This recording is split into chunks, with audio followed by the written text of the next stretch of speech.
Hi friends, நம்ம விஜய் மல்லி ஸ்டோரியில் வந்து பார்த்திங்க அப்படின்னா விஜய்க்கும் மல்லிக்கும் ரொமான்ஸே நல்லாவே மலருதுன்னே சொல்லலாம். இப்போ ரீசெண்ட் டேஸில் அதுதான் ரொம்ப ஹைலைட்டாக காமிச்சிட்ருக்காங்க. அதே மாதிரியே இப்போது ரீசெண்டாக கொடுத்த ப்ரோமோவில் பார்த்திங்கன்னா விஜய் மல்லிக்கும் ரொமான்ஸ் எக்ஸலண்ட்டாக இருக்குது. ரெண்டு பேருமே பிங்க் ட்ரெஸ்ஸில் டான்ஸ் பண்ணுற மாதிரி காமிச்சிருக்காங்க.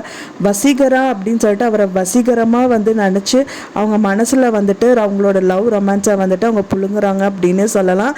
எதனால அந்த மாதிரி அந்த வசீகரா சாங் அவங்க நினைக்கிறாங்க அப்படிங்கிறது தான் கம்மிங் எபிசோடில் ரொம்பவே விறுவிறுப்பாக காமிக்க இருக்காங்க. இப்போ தான் நம்ம சேனலை ஃபஸ்ட் டைம் பார்க்குறீங்க அப்படின்னா மறக்காமல் நம்ம சேனலை சப்ஸ்கிரைப் பண்ணிடுங்க. வாங்க நம்ம சேனலுக்குள்ளே போகலாம். அதாவது விஜய்க்கும் மல்லிக்கும் கூடி விரைவிலே என்னதான் கல்யாணம் ஆனாலும் ரொமான்ஸ் மலர்ந்துட்டே இருக்குன்னு சொல்லலாம். அவங்க ரெண்டு பேருமே யாருமே ஒருத்தருக்கு ஒருத்தர் அவங்க எக்ஸ்போஸ் பண்ணிக்கிறதே கிடையாது. பட் ஆனால் மல்லி மனசில் இருக்கு, ஆனால் விஜய்க்கு தெரியறதில்ல.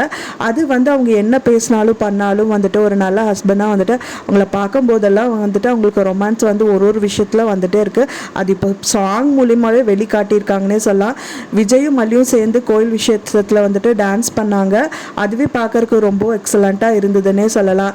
அதுக்கப்புறம் பார்த்தீங்க அப்படின்னா அவங்க கூட கனவுல டான்ஸ் ஆடுறாங்க ரொமான்டிக்காக. அதையும் ப்ரோமோவில் காமிச்சிருக்காங்க. கூடிய விரைவில் எல்லாருமே அந்த ப்ரோமோ பார்த்துட்டு ரொம்பவே சந்தோஷப்படலான்னு எதிர்பார்க்குறோம் ஃப்ரெண்ட்ஸ். அது எதுக்காக அவங்களுக்கு அந்த மாதிரி ரொம்ப ரொமான்டிக்கான சாங் மனசில் மலருது அப்படின்னு பார்த்தீங்கன்னா, விஜய் அவர் ஆஃபீஸ் ரிலேட்டடாக ஒரு நியூ ப்ராஜெக்ட் வந்திருக்கு மல்லின்னு சொல்லிட்டு மல்லிகிட்ட டிஸ்கஸ் பண்ணிட்டு இருக்காரு. அந்த டைம் தான் அவங்களுக்கே தெரியாமல் அவங்க மனசளவில் அந்த ரொமான்டிக்கான வசீகர சாங் மனசில் நினச்சிட்டு விஜய் கூட டான்ஸ் பண்ணுற மாதிரி காமிக்கிறாங்க. ஸோ எப்போ வரும் அப்படிங்கிறது தான் எல்லாருமே எதிர்பார்த்துட்டு இருக்கோம். வெயிட் பண்ணி பார்க்கலாம் ஃப்ரெண்ட்ஸ், எப்போ வருதுன்னு சொல்லிட்டு. நீங்கள் எனக்கு என்ன நினைக்கிறீங்க அப்படின்னு சொல்லிட்டு எனக்கு மறக்காமல் கமெண்ட்ல ஷேர் பண்ணுங்கள். நான் சொன்ன இந்த தகவல் உங்களுக்கு பிடிச்சிருக்கும்னு நினைக்கிறேன் ஃப்ரெண்ட்ஸ். பிடிச்சிருந்தா மறக்காமல் லைக் பண்ணுங்கள், ஷேர் பண்ணுங்கள், சப்ஸ்கிரைப் பண்ணுங்கள். மேலும் இன்னொரு சீரியல் அப்டேட்டோடு உங்களை நான் நெக்ஸ்ட் மீட் பண்ணுறேன். தேங்க்ஸ் ஃபார் வாட்சிங் மை வீடியோ ஃப்ரெண்ட்ஸ். நெக்ஸ்ட் வீடியோவில் பார்க்கலாம்.